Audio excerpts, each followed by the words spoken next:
licença, bom dia a todos. Sou o professor William Moreira, aqui da Escola de Guerra Naval. Temos a satisfação, então, em iniciar mais um evento acadêmico, uma oficina intitulada Cooperação Atlântica, que é realizada fruto de uma parceria entre o Centro de Estudos Políticos Estratégicos da Marinha, que é representado por seu presidente, Almirante Monteiro, a Escola de Guerra Naval, aqui também representada pelo Superintendente de Pesquisa e Pós-Graduação, Almirante Magno, e a King's College London, aqui a pessoa do professor Vinícius Carvalho. O objetivo principal desse evento é ampliar o nosso debate em relação a dois temas que são de grande importância para nós, que é a questão da segurança marítima e também em que medida a cooperação atlântica se insere nesse debate, além de um segundo tema importante, que é a questão da defesa e da segurança integrada, né? Nós temos um programa que está dividido em duas partes. Uma primeira apresentação do professor Vinícius, seguida de debate, relativa ao primeiro tema, e em seguida, depois de um intervalo, também vamos abordar um segundo tema. Uma das idealizadoras desse formato de evento acadêmico, a professora Sabrina Medeiros, eu gostaria de solicitar que ela fizesse uma breve explanação sobre como foi pensado isso, por favor. Muito obrigada pela adesão à nossa proposta de workshop. A ideia é simplesmente esse ser só o primeiro dos vários workshops de temas que são relevantes para o programa de pós-graduação Estudos Marítimos, para essa casa, para a Escola de Guerra Naval. E o objetivo é, enfim, traçar quais são os elementos centrais que importam aos nossos estudos dentro da fala do professor Vinícius, que hoje é o nosso professor convidado, e teremos então a participação do Almirante Monteiro e do Almirante Magno como debatedores principais, William Moreira como moderador, eu como debatedora secundária e pessoas que estão aqui no público, convidados, um público limitado, mas um público muito relevante aqui para a escola. A gente tem a presença aqui de pesquisadores, né, o Leonardo Vitti, doutor Leonardo Vitti, a mestre e doutoranda Jéssica, o comandante Braga, o comandante Pompeu e o comandante Pinhon aqui. Então, temos um grupo de debatedores. A ideia é que o Vinícius elenque e levante os pontos principais nas duas apresentações, a primeira delas focada na segurança marítima e segurança atlântica, a segunda delas voltada para a questão do crime organizado e implicações para a segurança integrada, sobretudo as motivações que encontram a Marinha e as suas atribuições. E para isso a gente então, depois da fala do Vinícius, vai ter uma série de interferências aqui nesse debate, onde as pessoas não só perguntarão para o Vinícius, mas também darão as suas contribuições a essa temática. A gente cessa a gravação, então, e encaminha para um novo período com uma nova apresentação do Vinícius. Então, Vinícius, fique à vontade para, enfim, introduzir o tema. A primeira parte, então, desse workshop é sobre os desafios contemporâneos e futuros da segurança marítima no Atlântico Sul. Muito obrigado. Primeiramente, agradeço mais uma vez ter sido convidado a fazer parte dessa iniciativa. É mais um passo na colaboração estreita e longa que a gente tem entre o King's College e a Escola de Guerra Naval da Marinha do Brasil como um todo. Também agradeço pela iniciativa dessa nova dinâmica, de certa forma explorando também uma série de potencialidades que meios digitais nos permitem hoje de condensar, produzir e difundir conhecimento. Então é um prazer e uma honra participar com vocês aqui. De novo, eu não vou me colocar aqui na posição de um especialista que está falando sobre um tema, mas na verdade de alguém que se preocupa em olhar para os dois temas que nós vamos conversar hoje dentro de uma perspectiva holística, na qual, dentro desse holismo, a questão marítima ela também é integrante. Portanto, eu já me coloco naquela posição de que eu não sou um especialista em segurança marítima, Porém, como um professor de estudos brasileiros que se preocupa com questões de estratégia e defesa, como olha para essa questão, especialmente do Atlântico Sul, dentro de uma perspectiva ampla de defesa e segurança, e como, desde meu ponto de vista e minha perspectiva, eu vislumbro o papel de uma segurança marítima nisso. Né? Então, deixando isso claro, eu vou começar a elencar uma série de pontos que tendem a fazer uma narrativa e tendem a fazer um discurso, mas que necessariamente também deixam muitas janelas abertas para que nós possamos discutir isso com aqueles que são de fato os especialistas em segurança marítima aqui. Bom, alguns pontos relevantes que são pontos de partida para mim quando a gente fala de segurança marítima é que a agenda de segurança marítima ela é totalmente e diretamente relacionada com as conexões globais e a circulação capitalista contemporânea. Então, isso é um importante ponto de partida. A gente só pode falar em segurança marítima hoje se a gente colocar isso conectado com o comércio global em termos mais amplos. E isso vai ter consequências, pelo que nós vamos falar depois também, de questões de crime organizado. A UN Conference on Trade and Development, UNCTAD, ela apontou que maritime transport is the backbone of international trade in the global economy. Então nós temos não só um reconhecimento por parte daqueles atores navais, mas também por parte da própria comunidade do comércio, de desenvolvimento, de trade, que é impossível acontecer, é impossível que a sociedade capitalista exista sem o comércio marítimo e, consequentemente, a segurança marítima é parte disso.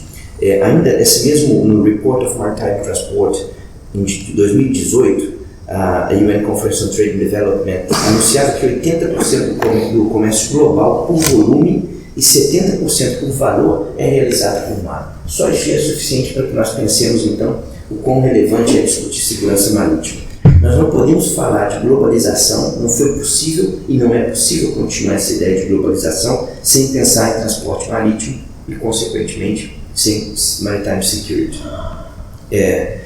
De acordo com Sarah Pearson, num texto bem recente, de 2016, chamado Counter Piracy in the Indian Ocean, a New Form of Military Cooperation, ela diz que muitos dos desafios de maritime security da agenda hoje, elas incorporam o que ela diz, eu cito literalmente, e que elas não são, diz ela literalmente, traditional security issues, in the sense that they are often lower order, unconventional threats that straddle the border between crime and international security. Então, é interessante notar que a segurança marítima hoje tem sido abordada mais como criminosos do que como inimigos. Isso terá uma implicação muito grande para toda a construção de uma doutrina, toda a construção de uma estratégia e de uma percepção em torno de como lidar com segurança marítima, olhando não simplesmente como inimigos, mas como criminosos. E, portanto, a agenda de segurança marítima, contemporaneamente, ela tem muito mais em comum com temas não tradicionais de segurança em terra também. Esse é um ponto interessante a notar aqui. A segurança marítima hoje não pode ser tratada, dada essa constituição e essa correlação com o crime, ela não pode ser tratada como alguma coisa que acontece apenas ou deve acontecer apenas no mar, mas ela é diretamente conectada com esse espaço terrestre também e com o que está acontecendo no que diz respeito à segurança em terra. Segurança marítima, curiosamente, teve muito menos atenção na academia, e eu estou falando isso aqui desde a Academia de Língua Inglesa, porque eu não estou familiarizado com a literatura toda em língua portuguesa sobre o tema. Mas a segurança marítima tem tido menos atenção na academia do que a segurança terrestre. E tanto nos estudos de relações internacionais quanto de estudos de segurança. Recentemente, começou a haver um pouco mais de debates, o que é muito, muito relevante aqui. E esse tema começou a ser debatido mais no ambiente das Nações Unidas, na União Africana e na OTAN, como uma realidade, até porque essa compreensão de que o impacto da segurança marítima não era restrito apenas ao mar, mas que teria implicações grandes em uma política mais global. Segurança marítima, e talvez seria interessante começar a discutir o que eu estou entendendo nisso aqui, né? Ele é um termo guarda-chuva, que refere-se a uma grande diversidade de desafios da segurança no mar, do mar e para o mar. E acho que é importante a gente pensar nessas três preposições sempre aqui, né? É muito fácil quando se fala em segurança marítima, ficarmos nesse universo de onde, para onde e com qual perspectiva. Então, acho que segurança marítima são essas variedades de desafios de segurança no mar, para o mar e do mar.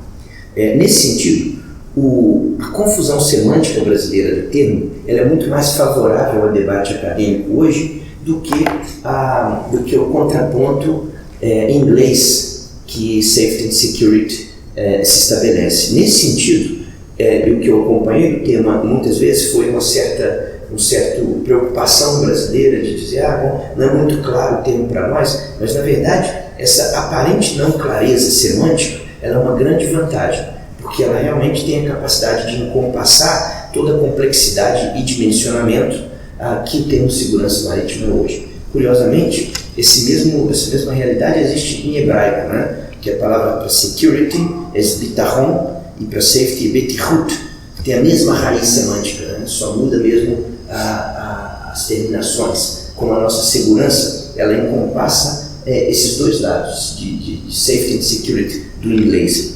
De novo, o que eu acho que isso é importante dizer é que a partir do ponto de vista da própria língua portuguesa e da compreensão semântica que isso traz, nos coloca numa posição muito privilegiada de projetar uma discussão e projetar uma mentalidade de segurança marítima a partir da nossa realidade de Atlântico Sul, que é muito mais compreendedora do pluridimensionamento e complexidade que o tema tem hoje.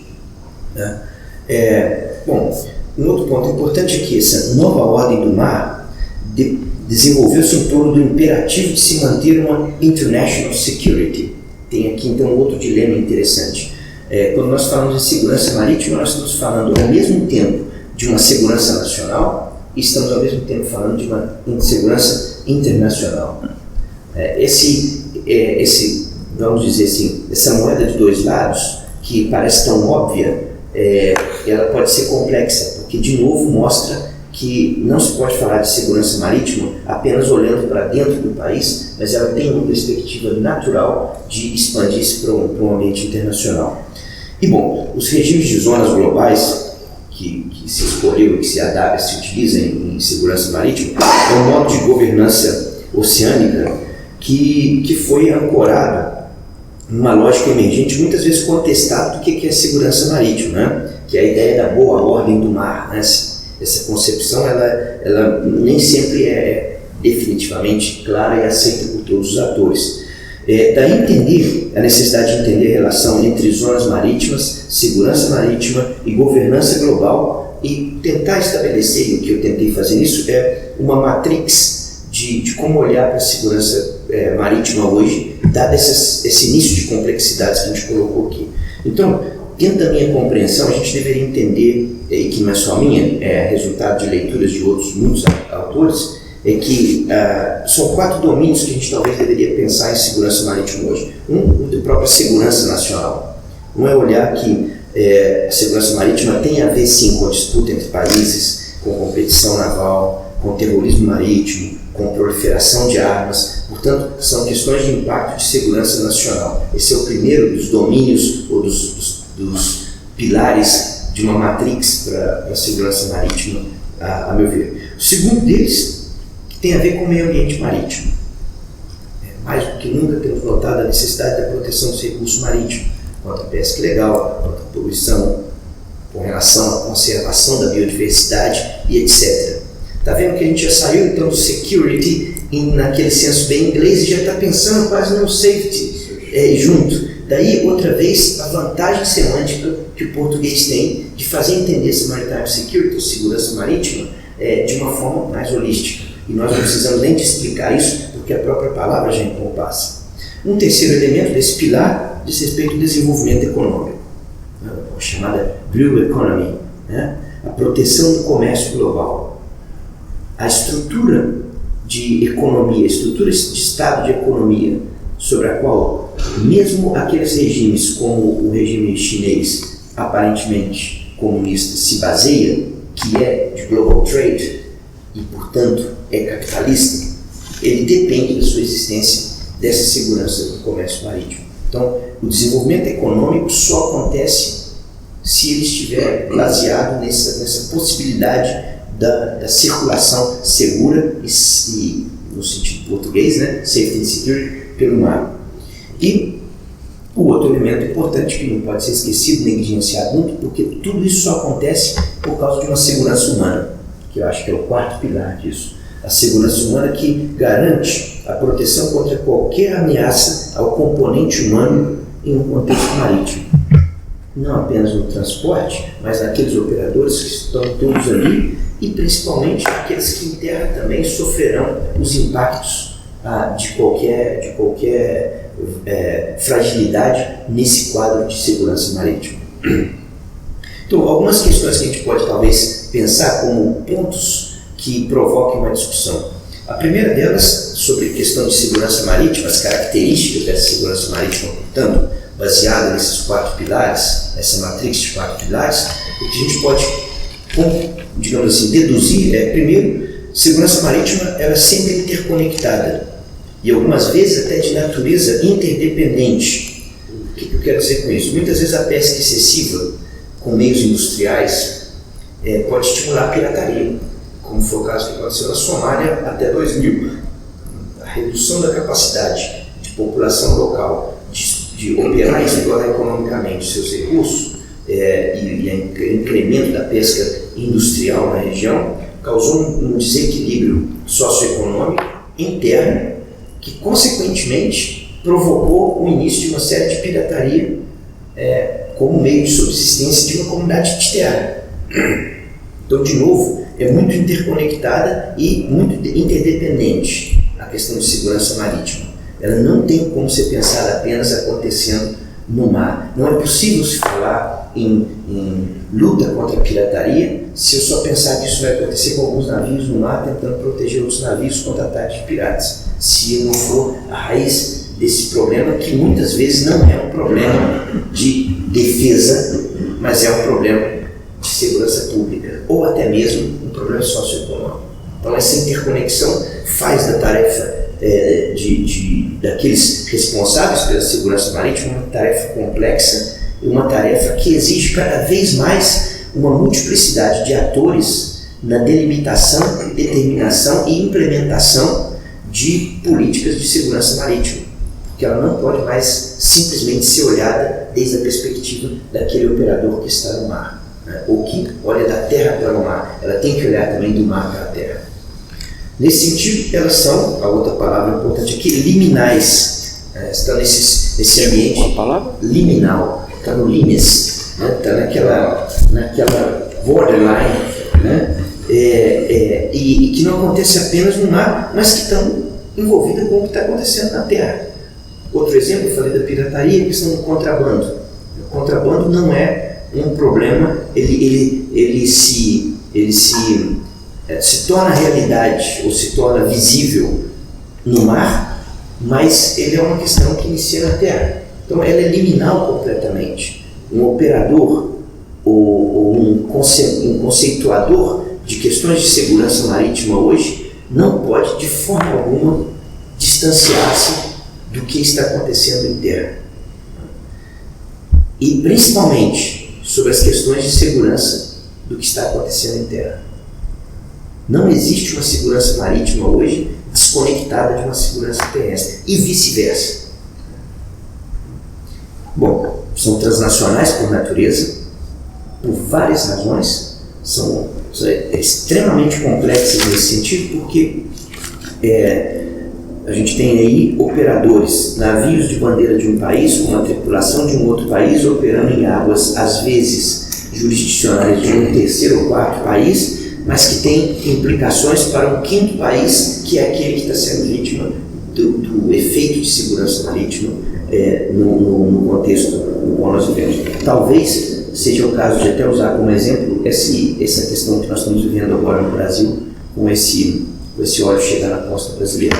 Né? A questão, ele é transnacional por natureza, é liminal, apela ou sustenta-se sobre esses 4 pilares da matrix que eu mencionei, esses 4 pilares dessa matrix de segurança marítima, E, por fim, essa última característica, são transjurisdicionais, porque elas envolvem também autoridades várias dentro de um único país. Isso aí é outro ponto importante, né?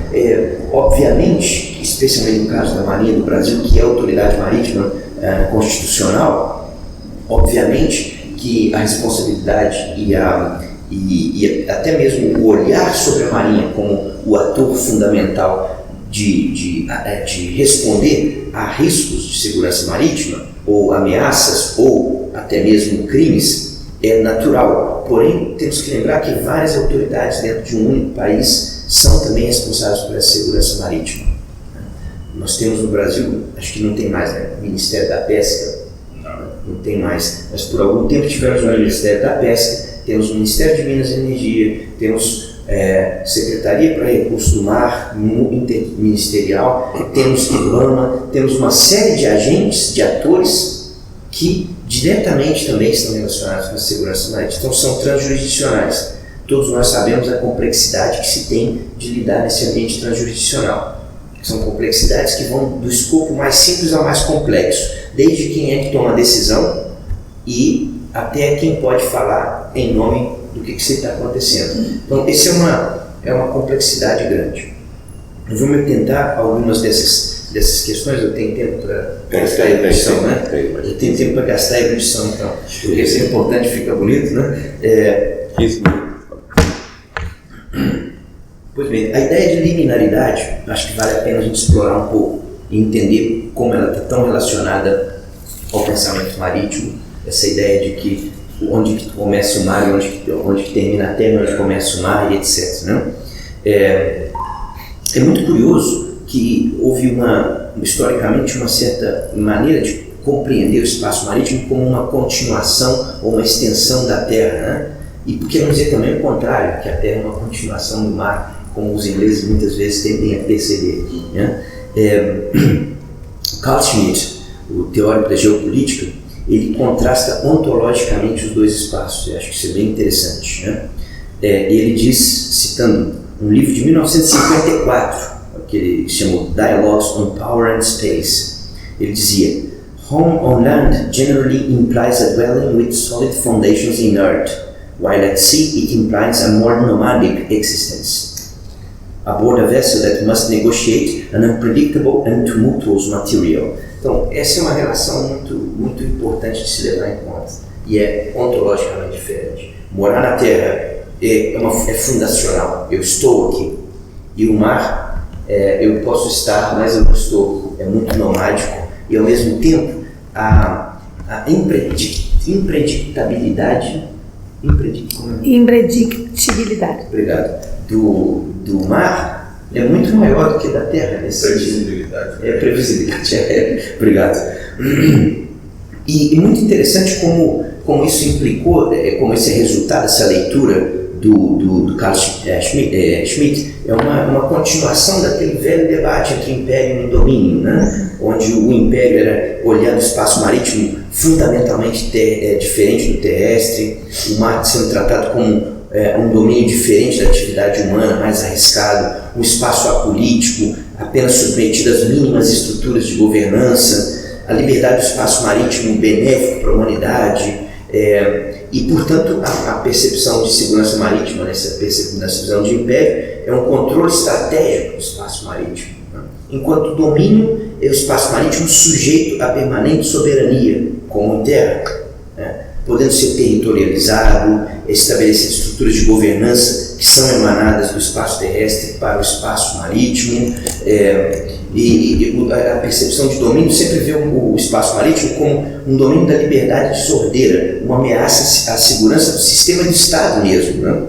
Então a diferenciação entre zonas que demarcam uma soberania exclusiva, domínio, portanto, e aquelas que reclamam apenas controle militar, o império, não foi muito historicamente clara. E a gente consegue ver até hoje, nos dilemas em torno de governança e, consequentemente, segurança marítima, o quanto esses dois conceitos ainda aparecem como realidade ou transfundo, né, no debate. E a questão é antiga, né? Baldus de Ubaldis, em torno de 1400, definia a zona de domínio domínio, tem uma zona que nós até hoje utilizamos, a zona econômica exclusiva, né? Toda essa ideia de zoneamento do mar tem suas origens lá. O Wallace dizia 2 dias de viagem da Terra. 2 dias de viagem da Terra, aquilo ali é zona de domínio. Baudin, no século XVI, já dizia 60 milhas da costa. Gentili, no século XVII, 100 milhas da costa. William Wellwood, nos Abridgment of Sea Laws, em 613, explicitamente evocava as duas palavras security and safety. Primeira vez que na língua inglesa aparecem os 2 elementos dentro dessa, em vez de direitos alfandegários, porque até então a questão da zona era simplesmente por razões econômicas. E agora ele começa a argumentar safety and security como parte para aumentar 100 milhas. E safety and security para quem? Para a terra, para não permitir que forças inimigas se aproximassem suficientemente de terra, pondo em risco essa estrutura de soberania. Então, é como se essa compreensão de segurança nacional militarizada arrumar a extensão da terra para razões de defesa.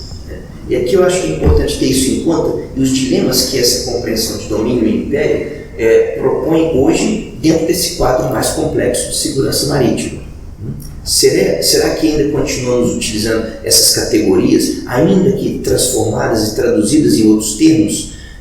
Será que já não é hora de começarmos a pensar epistemologicamente em outras considerações de como abordar essa segurança marítima que vá além dessas percepções que são funcionais, porém limitadoras do domínio e do império? Bom, vamos falar um pouquinho então da questão do Atlântico Sul, depois dessa longa falação aqui em torno de segurança marítima mais geral. E de novo, eu não sou especialista no assunto, e realmente percepções de um olhar de fora e que tenta ser um olhar holístico para a situação como um todo. Bom, a primeira coisa que me chama a atenção, e procurando uma literatura sobre isso, foi em língua inglesa, outra vez, é que o Atlântico Sul foi sendo esquecido um pouco desde o fim das Guerras das Malvinas. É como se, ali foi a última vez que a literatura de língua inglesa tratou seriamente de segurança do Atlântico Sul. E, recentemente, com a pirataria no Golfo da Guiné, despertou essa preocupação e demonstrou para aqueles no ambiente de língua inglesa que tratam do assunto um certo vazio epistemológico em torno da segurança do Atlântico Sul, desde a Guerra das Malvinas até essas questões de pirataria no Golfo da Guiné. E eu acho que nós hoje estamos vivendo um changing point, um momento crucial que, para os pensadores, mais do que para os operadores nesse momento, porque a realidade deles é mais imediata, mas nós podemos pensar em futuro e podemos pensar em projeções de riscos e de defesa e segurança, de novo, esse vazamento de petróleo, que ele adicionou um novo elemento da compreensão da segurança marítima de uma forma muito contundente. E ele adicionou uma consciência que até então era quase especulativa. Nós talvez tenhamos falado sobre isso, sobre o risco que isso poderia acontecer, mas nunca tivemos a realidade formal dessa situação na nossa casa, na nossa porta. E isso provoca uma mudança muito grande. É muito curioso, e vou voltar a citar um pouco o Lawrence Friedman, né? Quando no livro Futuro da Guerra, ele recorda o quanto normalmente nós estamos muito bem preparados para os riscos anteriores, mas nunca para os ataques futuros. E acho que nós nos deparamos com isso, nos deparamos agora com uma necessidade de pensar qual será a resposta a longo prazo para o que nós estamos vivendo nesse caso específico. Os instrumentos que nós temos à disposição são ou foram funcionais para que isso fosse evitado, previsto, ou até mesmo interrompido imediatamente? Aparentemente não. Então nós temos que pensar quais são os passos próximos que têm que ser feitos de forma que isso não venha a acontecer novamente. Eu acho que a Marinha do Brasil já tem feito isso, e mais do que nunca nós temos que insistir muito no debate em torno da oceanopolítica. Precisamos de muito mais trazer isso à tona, porque, de novo, esse espaço que até então foi muito distante de toda a realidade de segurança nacional se mostra evidentemente forte nesse caso. Por quê? Por causa da questão ambiental, por causa do comércio marítimo, por causa da questão dos crimes que acontecem através do mar hoje, por causa dos recursos naturais do mar, que nós já notamos que precisamos dele, efetivamente. Então, talvez é importante aprender algumas lições com a geopolítica. Não temos tempo aqui de discutir o conceito de geopolítica. O que me chama a atenção é que muitas vezes ele é confundido com geoestratégia. Então, acho que é um ponto que a gente tem que ficar com os olhos bem abertos de se diferenciar isso muito claramente. Eu vou citar o Josué de Castro, o Geopolítica da Fome, de 1955, que já esclarecia uma coisa interessante de dizer, e eu estou citando literalmente: palavra tão comprometida, tão distorcida em sua significação essencial, tão contaminada e tão execrada, a geopolítica. O sentido real da palavra geopolítica nada tem a ver com a Geopolitik germânica. O que chamamos de geopolítica não é uma arte da ação política na luta entre Estados. É apenas um método de interpretação da dinâmica dos fenômenos políticos em sua realidade espacial, com as suas raízes mergulhadas no solo ambiente. Se a gente traz essa tradução para a oceanopolítica, eu acho que é importante, a definição é muito realista, né? Um método de interpretação dos fenômenos políticos em sua realidade marítima, com suas raízes mergulhadas no ambiente marítimo. E o Josué de Castro disse uma frase que é fantástica e que nos mostra de novo o quanto a necessidade de uma renovação no pensar de segurança marítima é fundamental. Ele dizia: não é a terra que pertence ao homem, mas o homem que pertence à terra.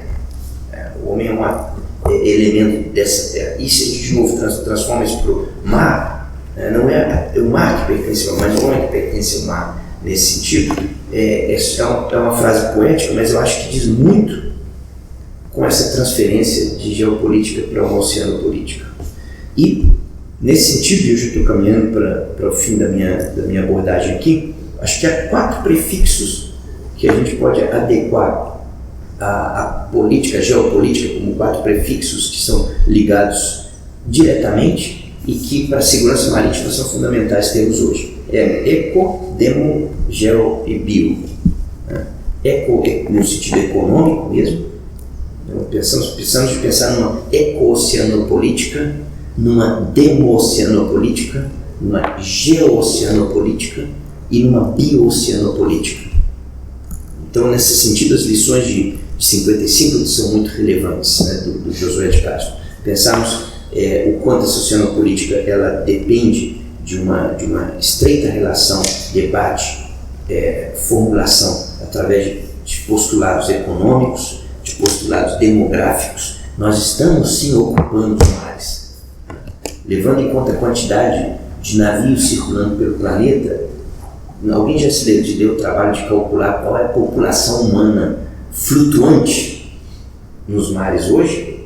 Cerca de 150 mil. 150 mil. Calculando uma média de 50 mil navios no momento e 30 tripulantes por navio. Isso em navios mercantes? Geral, inclusive cruzeiros. Aproximadamente, no momento hoje, tem 50 mil navios no mar. Certo. Se pensarmos numa tripulação média de 30 até mil, teríamos 150 mil habitantes. Certo. É uma população considerável, a despeito dos espaços gigantescos.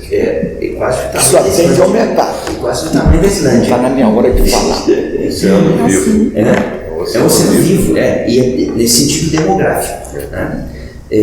Uma geoceanopolítica, talvez pensar nesse sentido, por quê? Para que não separemos essa oceanopolítica de uma política de terra também, de uma geopolítica, e uma bio-oceanopolítica, levando em conta o aspecto ambiental e de recursos que nós dispomos no oceano.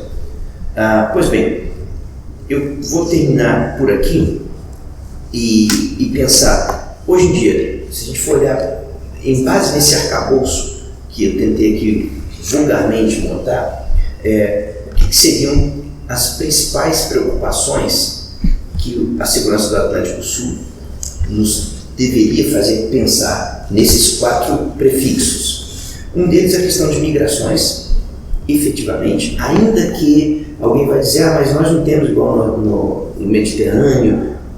Eu diria, tem várias razões para não ter, mas eu diria, é só uma questão de tempo. É só uma questão de tempo. Não é uma questão de mas estamos protegidos porque o Oceano Atlântico é muito longe da África, etc. Mas é só uma questão de tempo até que migrações se tornem uma questão de segurança marítima para o Atlântico Sul. Não preciso dizer o tráfico internacional de drogas e armas, contrabando, acidentes, incidentes ou crimes ecológicos e a expansão da pirataria, que pode atentar aqui.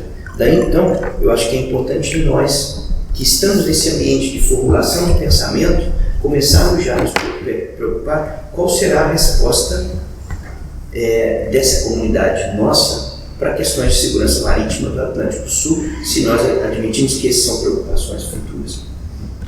Aqui eu gostaria de terminar essa primeira sessão para a gente começar a debater. Ok, obrigado, professor. Certamente uma exposição bastante instigante que inspira várias reflexões. Então, seguindo o nosso programa aqui, nós abriríamos agora para um período de 30 minutos. Chama atenção a precisão da sua fala, foram exatamente 30 minutos. Então, temos aí esse espaço aberto a colocações, contribuições, perguntas ou aportes. Então, por favor, quem desejasse. Vocês desejam começar, de repente? Posso começar? Por favor. Sou mais novo, adolescente aqui. Né? Eu achei interessante a sua abordagem. Eu levantaria 2 pontos que penso que a gente precisava definir. Né? Quando falamos tem alguns aspectos, depois a gente até pode continuar, mas quando falamos de domínios a considerar, né, falamos em segurança nacional.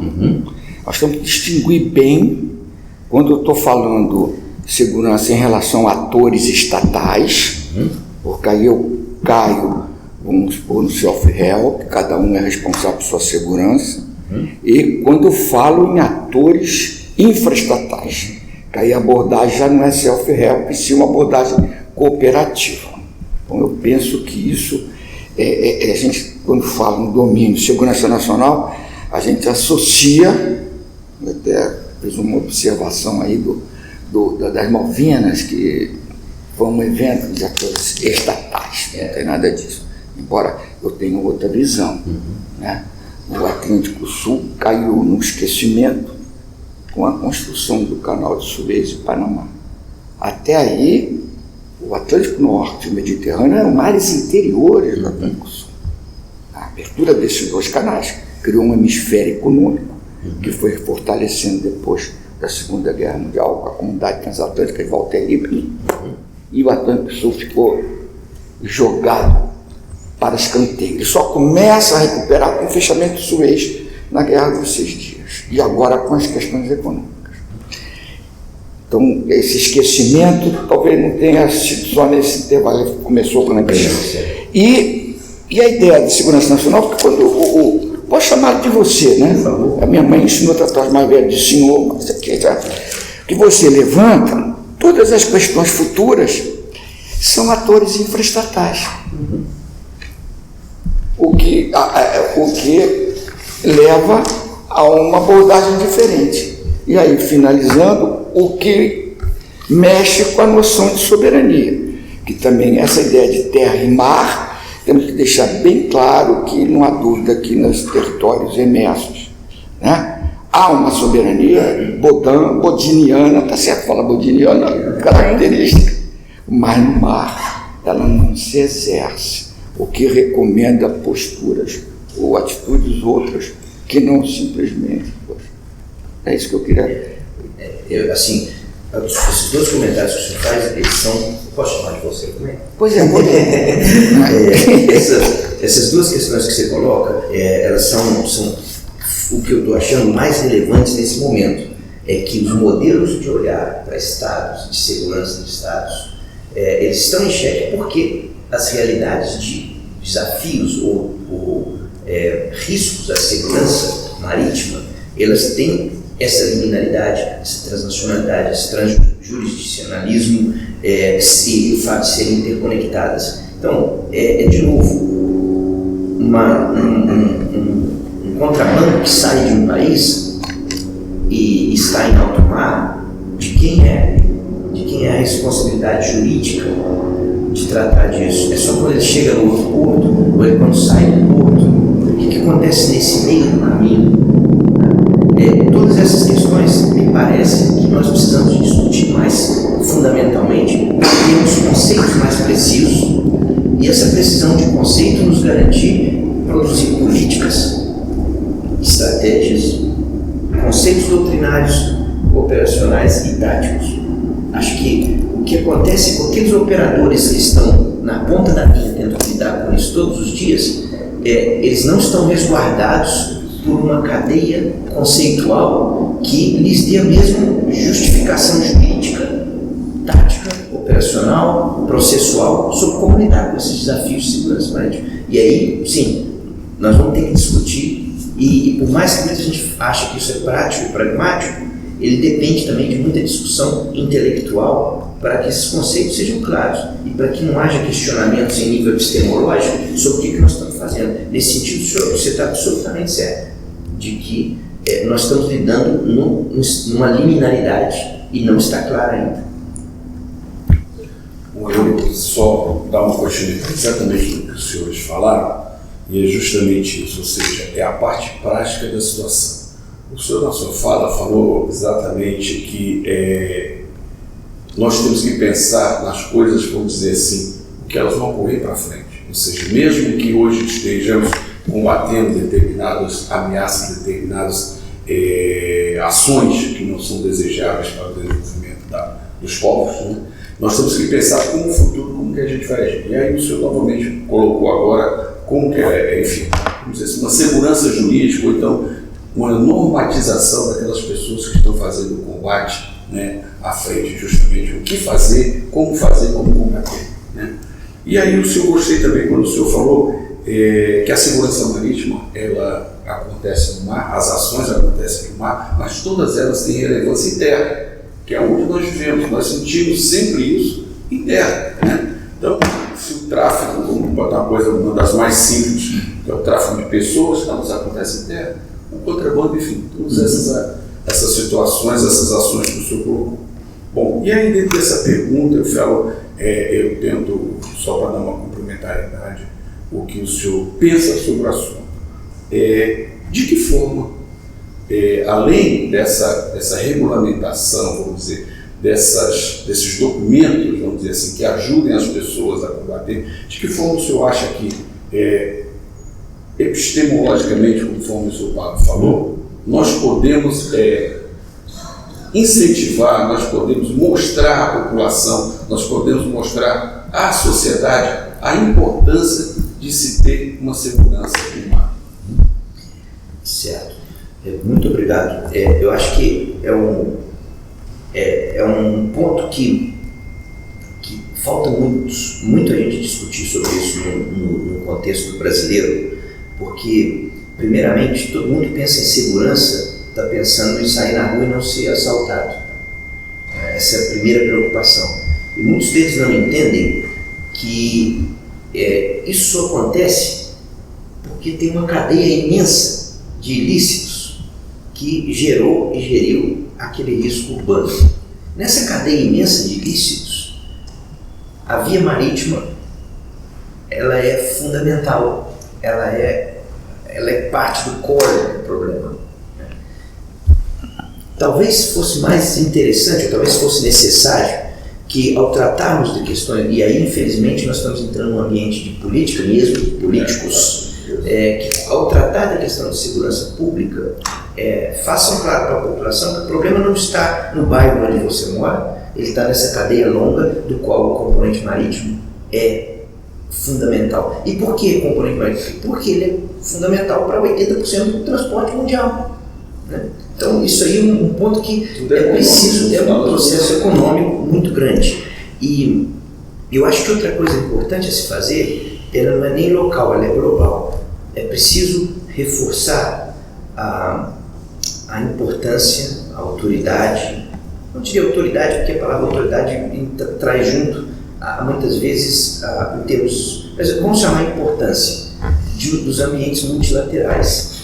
Desde o surgimento da IMO, nós notamos que muitos dos dilemas de segurança marítima que eram acentuados pouco a pouco começaram a ser dirimidos e os novos desafios que foram chegando dentro da IMO para debate foram sendo incorporados e bom, o dilema que temos que aprender a viver em tempos de instantaneidade, de efemeridade, é que decisões geopolíticas ou decisões políticas globais, elas não são feitas de uma hora para outra. Negociação não é feita de uma hora para outra. E o tempo da IMO é até um tempo muito bom, se comparado com muitos outros atores que levam 40, 50 anos para tomar uma decisão que tem impacto de segurança. Então, reforçar mecanismos e participações como a IMO, reforçar a participação de outros estados, mesmo aqueles com diminuta capacidade marítima, mas que têm sido vítimas ou mesmo originadores de problemas de segurança marítima,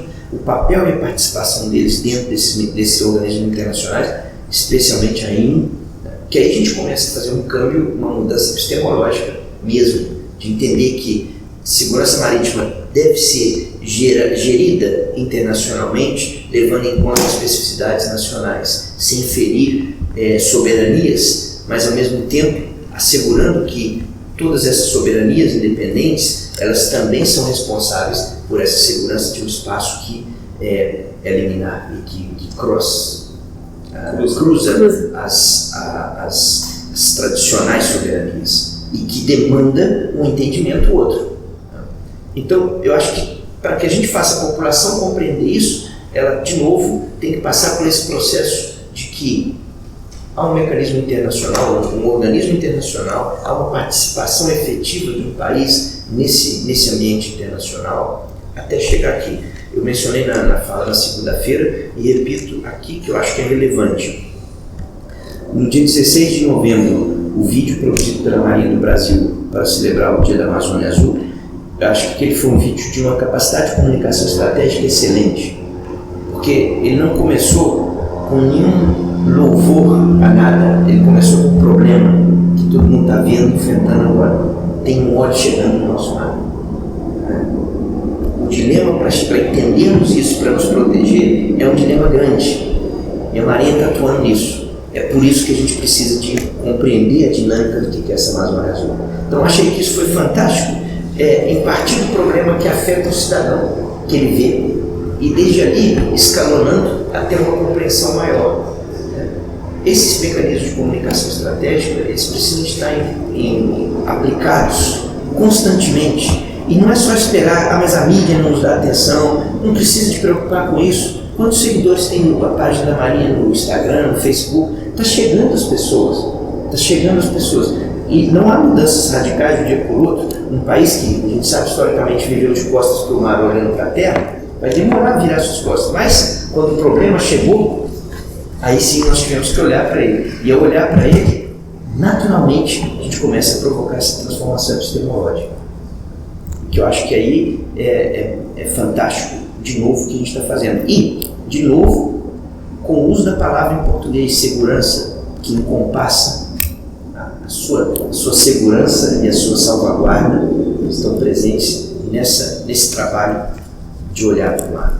Tá, eu só complementando um pouquinho. A pergunta agora final é a seguinte: o senhor então, o senhor se posiciona entre o realismo norte-americano, fica se preparado, se preparando para o combate, se preparando para as ameaças, para combater, ou vamos dizer assim, como dizem os próprios americanos, leninismo europeu, da cooperação, da ajuda, de participação, enfim, em que ponto, claro que nem A nem B, mas em que ponto o senhor se posiciona aí? Eu acho que a questão da perspectiva americana, ela tem uma perspectiva de um certo de imperialismo globalizante, de ser capaz de estar presente em todas as partes do planeta, em qualquer momento, defendendo nessa presença física os interesses dos Estados Unidos.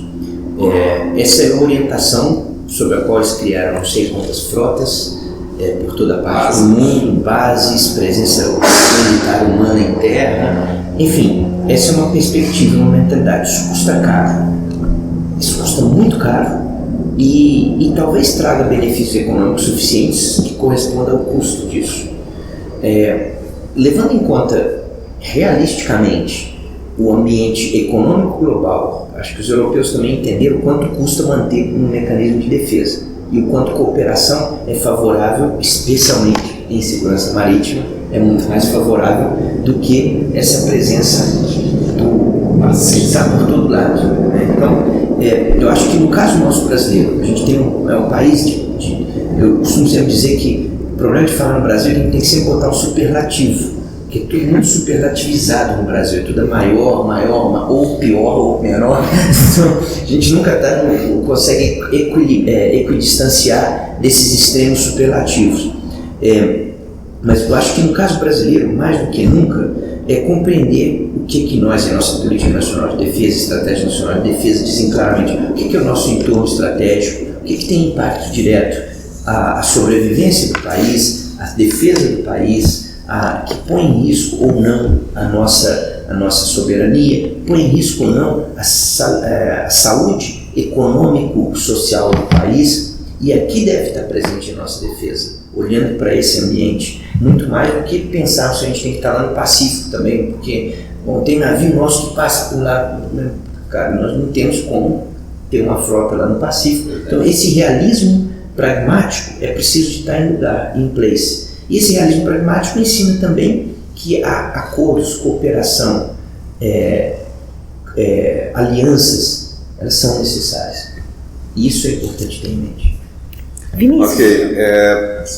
Antes de passar a palavra para a nossa assistência, deixa eu só um minutinho, por favor. Para manter ainda nessa temática, que vou usar aqui a situação de moderador, só para fazer uma colocação. Tivemos recentemente um seminário, né, na Amazônia Azul do Amanhã, em que a questão da comunicação e do convencimento da sociedade foi atônica, eu diria, né? E uma das colocações vinda de uma jornalista é que nós comunicamos mal no final, apesar do êxito desse mote Amazônia Azul, que tem um papel aí importante nisso, mas ajuda, mas não é suficiente, né? Então, a questão que se coloca aqui é isso, né? Ainda no tema da comunicação estratégica, que está faltando para passar para a sociedade uma visão mais clara dessa dependência que nós temos do mar, né? Porque a analogia, ela ajuda, né, em termos de recursos, mas talvez ela não esteja sendo suficiente realmente, né, para esse convencimento maior em setores mais amplos da sociedade. A curto prazo. Eu só quero fazer um breve comentário sobre isso, e aí a Sabrina passar a palavra para a Sabrina. Como a gente fala em comunicação estratégica, o mais importante aqui é a palavra estratégica, menos do que comunicação. E por que eu estou dizendo isso? Porque em comunicação estratégica, quando a gente fala, temos que convencer a população. A população do Brasil tem 200 milhões de pessoas. Entre esses 200 milhões de pessoas, nós temos desde analfabeto até pessoas com doutorado. Nós temos desde pessoas miseráveis até aqueles que são trilionários. Nós temos desde aqueles que moram num rincão, que não têm acesso à televisão, até aqueles que têm acesso a todos os equipamentos de comunicação morando numa cidade. Ou seja, essa coisa de a população brasileira, isso aí é um universo que comunicação estratégica vai olhar e falar, não existe. Existe público-alvo. Quem é o nosso público-alvo e como eu quero comunicar com esse público-alvo, com qual objetivo. Então, uma ideia de comunicação estratégica de transformação mesmo epistemológica, ou de transformação mesmo de visão sobre o que é consciência marítima, ela também precisa ser escalonada, ela precisa ser fatiada. Eu tenho que olhar para o meu público-alvo, quem eu quero atingir e de que maneira eu quero atingir. Eu quero atingir através de quem é ficcionado em joguinho de computador, então desenvolvo um app que vai ser um jogo de computador que é para brincar. Mas não, isso não é muito sério. Não, é muito sério, porque é assim que se produz conhecimento hoje também. Então, todo esse mecanismo de comunicação estratégica, ele tem que ser refinado, porque só é comunicação se ela for estratégica. A diferença da nossa jornalista é que ela trabalha com comunicação de massa. E são duas coisas muito diferentes. Comunicação de massa tenta criar um bolo e jogar para todo mundo. Uma linguagem que qualquer um vai entender. E que um vai pegar 1%, o outro vai pegar 50%, o outro 100%. mas é massa. Isso não é comunicação estratégica. Comunicação de mídias tradicionais são comunicações de massa, não são estratégicas. Podem ser usadas pela estratégia, mas não são possíveis. Ok, obrigado. Bom, vamos passar para a professora Sabrina.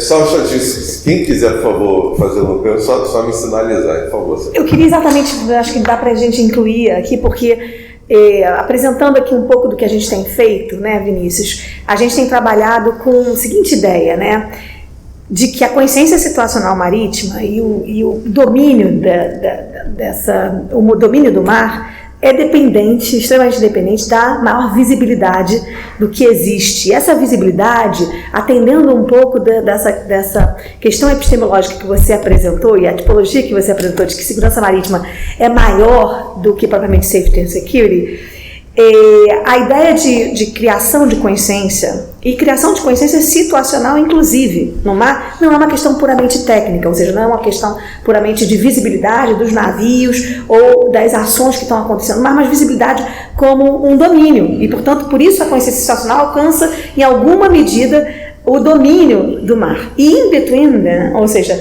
entre esses dois conceitos, existem uma série de arquiteturas. Então a gente está muito preocupado com as arquiteturas e, no meu ponto de vista, existe uma transição entre o ceticismo da defesa coletiva, que apresenta a defesa coletiva, ou seja, nós não evoluímos sistemas de confiança mútua capazes de garantir aos Estados que, de fato, um sistema de defesa coletiva pode ser eficiente. Mas, de outro lado, a gente tem um sistema cada vez mais complexo e quem sabe, mais eficiente de segurança coletiva.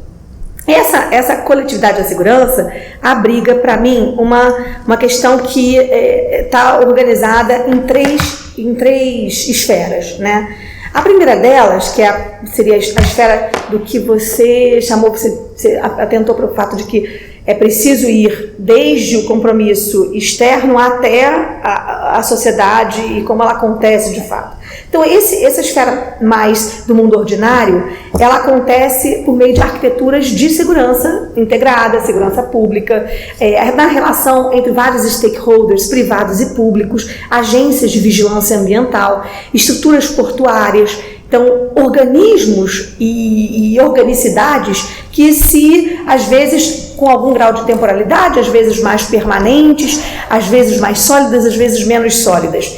De outro modo, num segundo nível, a gente tem as arquiteturas nacionais, que claramente também são configuradas a partir das relações que essas arquiteturas nacionais têm com outras arquiteturas nacionais. Então, aqui importa um conjunto de regras, normas, princípios e regimes que são de caráter interagencial. Então, a gente tem duas pessoas aqui que têm sido dedicadas a isso, o comandante Pompeu e o comandante Dyer, justamente observando quais são esses tipos e como é que a gente pode aprimorar o comportamento decisório das nossas agências e pelos nossos interesses marítimos a partir de estruturas interagenciais.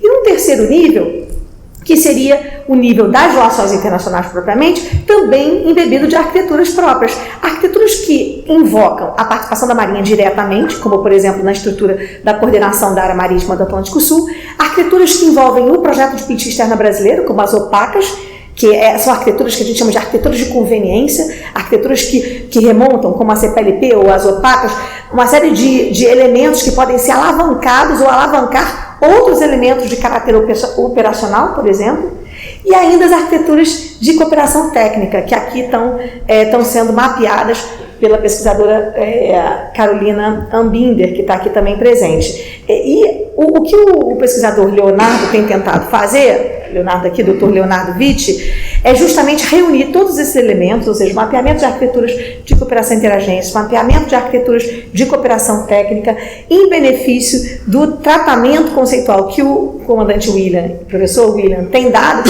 ao conceito de consciência situacional marítima. Para mim, isso tudo está governado por uma necessidade de compreensão do que é o sistema de governança dos mares. Né? E como o sistema de governança dos mares, e talvez o aprimoramento epistemológico dessa terminologia pode fazer alcançar um outro modelo de consciência de consciência marítima, de consciência situacional. Né? Então eu queria saber se alguém tem alguma coisa a comentar a esse respeito, e depois ouvir um pouco do Vinícius. Vocês queriam aportar alguma questão? Ou microfone, por favor, para a Carolina.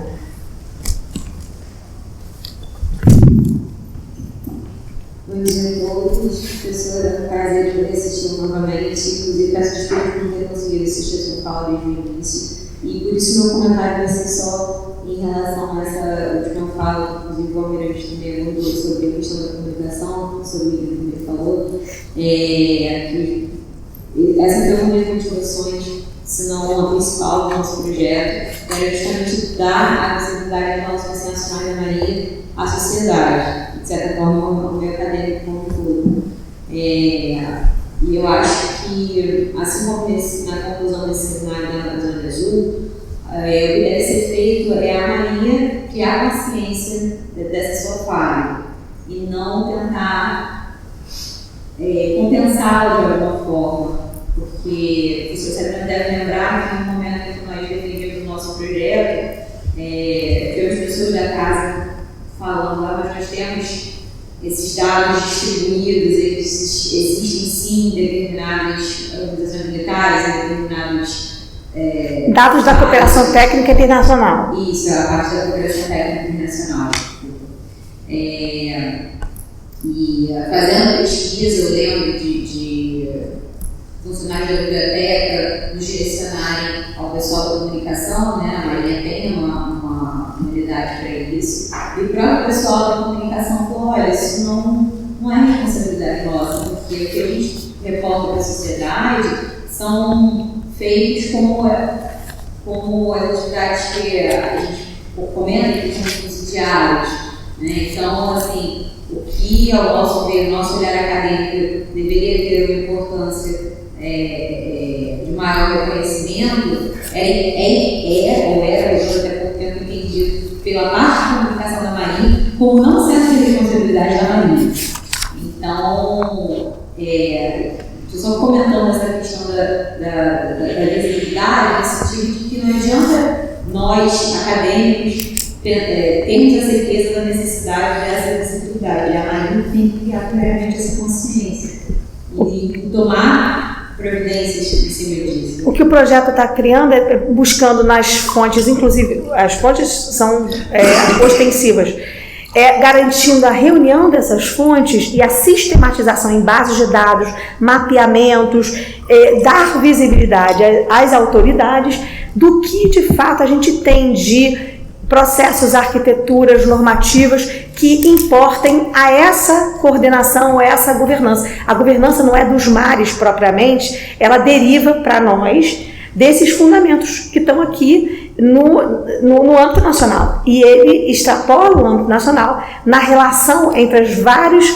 eixos nacionais com os atores e regimes internacionais. Como é que você vê, então, essa questão da governança? Bastante coisa que me chama a atenção no que vocês disseram, e eu vou tentar não ser tão longo porque a gente não tem muito tempo, mas é o seguinte: a gente está passando por um momento no conhecimento humano que eu tenho chamado de uma mudança sintagmática e não uma mudança paradigmática.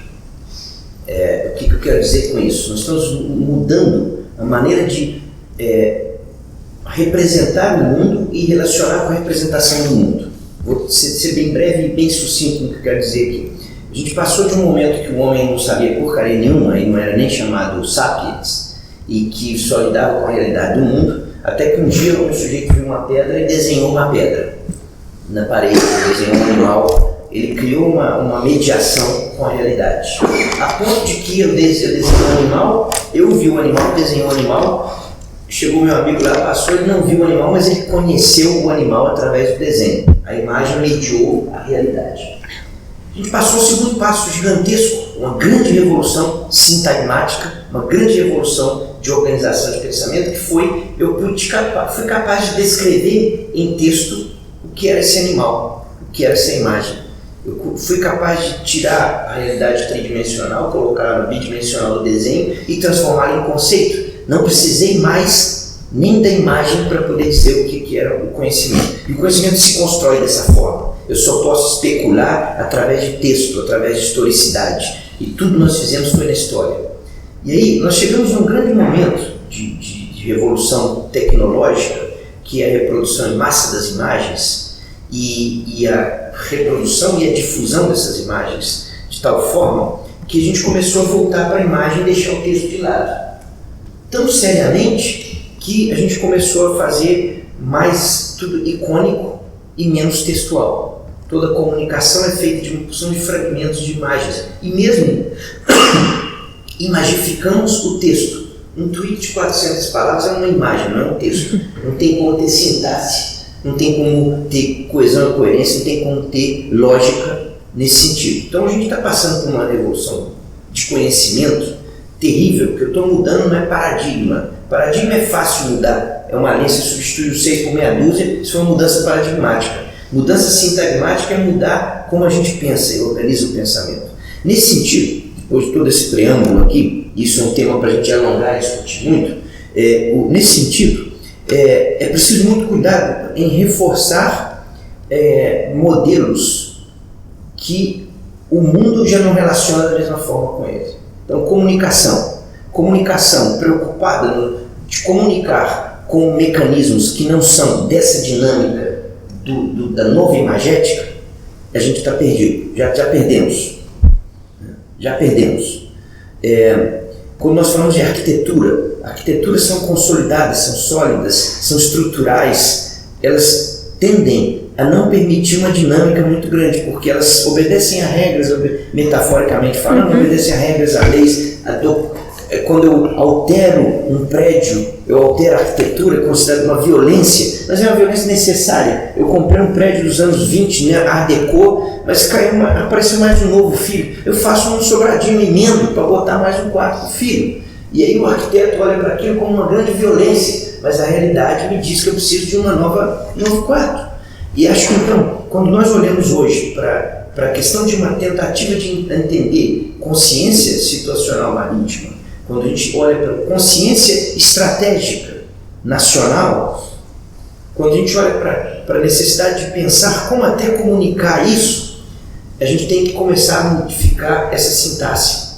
A gente tem que começar a modificar e entender que a organicidade, aí sim, que organismos são vivos. O organismo apesar de a gente querer transformá-los em sistemas, transformá-los em arquiteturas, né? Você estuda um livro de anatomia, o livro de anatomia tem um desenho, tudo lá. Basta abrir um corpo que você não vai ver nada daquilo que a arquitetura te disse, porque a realidade orgânica, ela faz um órgão muito maior do que aquele que está descrito no livro de anatomia. E eu acho que a gente precisa de incorporar na produção de conhecimento que estamos tendo hoje e na maneira de difusão do conhecimento essa nova dinâmica de produção de pensamento e conhecimento.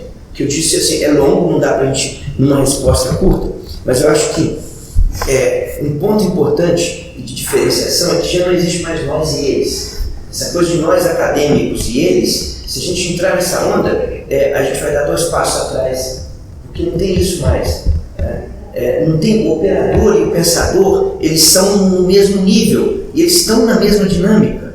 Então, aquele operador que diz, vocês acadêmicos ficam no mundo das ideias, ele está passado, perdeu, já está no fim da história. Assim como o acadêmico que achava vocês não estão refletindo o que é a realidade, esse daí também já está passado, vai ficar bonito no currículo Lattes dele, mas isso não vai fazer nenhum impacto nessa realidade que nós estamos vivendo.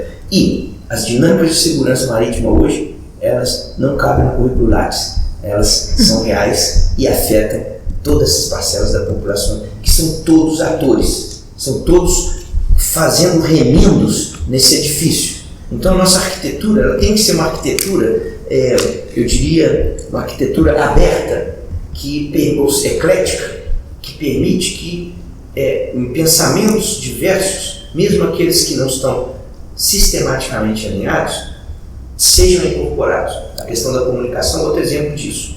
Ótimo, comunicação social do Exército, da Marinha, é para comunicação para fora, basicamente. Só que faz isso olhando para dentro. Né? Ele é uma comunicação de modelos sociais. Comunicação estratégica não é comunicação social. Ele é necessário. necessário para unificar a voz que sai da Marinha para diversos atores. Só que, de novo, vocês são todos comunicadores estratégicos da Marinha. Porque dentro do nosso ambiente de operação, eu sou capaz de estrategicamente comunicar. Então, acho que é preciso que essa consciência ela expanda de uma mudança sintática, mais do que essa coisa de a gente pensar só que temos que recriar modelos. Nós estamos numa revolução de modelos desfazendo-se. E não temos que ter medo disso. Nós não temos que ter medo. Todo mundo está assustado com o tal da pós-verdade. Está todo mundo com medo disso. Não temos que ter. Ela está aí. Pronto, o que eu faço com ela agora? E essa é a nossa tarefa. Ok. Bom, vou usar aqui da situação de moderador para estender 5 minutos, já ultrapassamos o limite, só para atender a uma pergunta que estava ali já inscrita do comandante Inhon. E aí depois eu vou sugerir uma pausa para que nós continuemos após o intervalo. Bom dia a todos. Sou o comandante Inhon, sou secretário executivo da Superintendência de Pesquisa e Pós-Graduação aqui da casa e também no doutorado do programa. E gostaria de cumprimentar a mesa pela excelência do debate, um assunto que muito me interessa, faz parte da minha pesquisa. E de tudo que foi dito aí, uma coisa chamou a minha atenção, que é essa relação do que acontece em terra com a segurança marítima. Muito interessante a fala do professor Vinícius, né? Quando ele diz que a segurança marítima era fruto do que acontece na sociedade, nos territórios emergentes. E isso me leva a uma questão que eu busco muito nas minhas pesquisas, que são as causas. As causas dos problemas, para mim, são muito importantes serem identificadas para que a gente possa estabelecer uma solução para o problema. Né? E aí, quando vemos o problema da pirataria, o recrudescimento da pirataria, que agora está aqui nas nossas portas, né, no Golfo da Guiné, dentro do entorno estratégico brasileiro, eu começo a refletir sobre as causas, e a primeira forma de fazer é comparando com o exemplo anterior que foi a Somália. Então, nós vemos aí duas situações muito distintas, porque na Somália nós vimos o fruto da pirataria, como o senhor colocou, professor, muito incentivada pela ausência de meios de subsistência da população local. Quando nos voltamos para o Golfo da Guiné, nós não vemos estados colapsados igual a Somália por situações de guerras internas tão intensas quanto as ocorridas lá no Golfo de Aden, né? Então, nós vemos estados com soberania plena, com suas instituições cooperando e também preocupados com esse problema, trabalhando na solução desse problema. Então, voltando às causas, eu gostaria de colocar aqui para a reflexão da mesa quais seriam as causas desse recrudescimento da pirataria no Golfo da Guiné. Será que nós estaríamos entrando agora num campo que também foi colocado pela mesa, que vai além daquilo que a gente entende, né, como causas recorrentes, né, que é problemas econômicos, e aí a gente começa a entrar um pouco em aspectos culturais, religiosos, ou até históricos, como o professor Vinícius colocou na questão entre império e domínio, uma questão histórica que vem se arrastando e que até o momento não foi resolvida. Essa é a minha questão. Obrigado, por favor. Tá, ok. Eu vou tentar ser breve, até porque alguns dos pontos que você trouxe vai ser da segunda parte, as cenas do próximo capítulo. Então, não tem problema, mas é bom que a gente já consiga trazer isso aí. Dentro dessa uma leitura, digamos, ampla de geopolítica global ou da situação global, acho que os modelos que nós sempre empregamos, eles, de novo, são modelos em um caso específico. A transposição deles pode ser muito problemática. Então, por exemplo, como você bem falou, a situação da Somália é diferente daqui. Portanto, o modelo de interpretação que aconteceu na Somália não serve para a gente olhar para aquela situação específica. Ao mesmo tempo, não temos como mensurar qual é o impacto efetivo. Bom, a guerra da Somália, a gente sabe quanta gente morreu, os conflitos internos, etc. Isso tudo é um número. Mas a gente nunca tem noção de mensurar qualitativamente o impacto que guerras trazem para países e o que isso vai gerar enquanto reação da população, seja ela vencida ou derrotada. E nós estamos falando de uma região que viveu e vive ainda uma série de conflitos de vários teores, entre conflitos étnico-religiosos até conflitos econômicos e políticos. Então, acho que é interessante notar isso. É preciso ampliar a leitura que temos de conflitos para que percebamos também que eles não são mais motivados como foram até os anos 70 e 80. Outra coisa interessante é que a gente tem que levar em conta que atores estatais muitas vezes podem ser eles mesmos favorecedores de pirataria e de crime. Isso eu vou mencionar na parte 2. Então, não podemos achar que porque há estados funcionando, institucionalmente funcionando, eles não estão necessariamente contribuindo para crime organizado ou para ações criminosas como pirataria. Então esse é um ponto que a gente tem que estar olhando. E nesse sentido, ser mesmo muito, muito pragmático na leitura das relações internacionais e das situações internas. Se você me permite, eu vou expandir e usar a sua pergunta como ponto inicial para a próxima sessão, porque eu acho que vai ser bem conectado com o que vem pela frente. Ok, então, senhor, eu proponho aqui um intervalo de 20 minutos para darmos prosseguimento. E acho que em função dessa dinâmica e dos resultados dessa primeira parte, eu procurei que concluíssemos essa primeira parte com uma favor de palmas.